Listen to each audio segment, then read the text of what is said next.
Ассалаумағалейкум қазақ елі, тіл майданы жалғасып жатыр. Міне нағыз демократиялық мемлекет Украинаның астанасында, Киев қаласында, міне Верховный Раданың қасында анау нені көрсетіп жүрші, мынау күзет. Жаңа полицейлер келіп ескертті, бұл жерге жақындауға бол, бірақ әне қарап тұр, бірақ маған рұқсат берді. Сондықтан міне. Сондықтан мына айтады ғой, нағыз осы жерде единственным источником власти в Республике Казахстан является народ дейді. Бірақ бұл қағаз жүзінде ғана, шынайы өмірде бізде әлі ондай бостандық жоқ. Міне мына шіркін бостандық деген осы.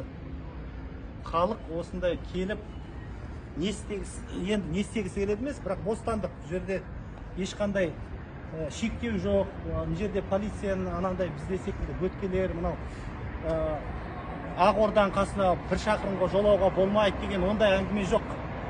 Керемет бостандық деп осыны айтуға болады.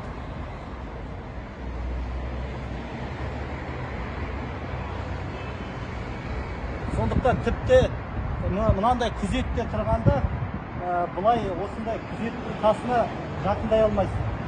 Мынау Украина демократияның соншалықты дамыған мемлекет, мен өзім міне жақындап айта аламын.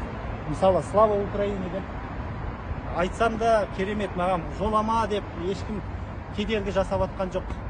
Болашақта қазақ елі де осындай демократия мықты дамыған ел болады деп мен толық сенемін.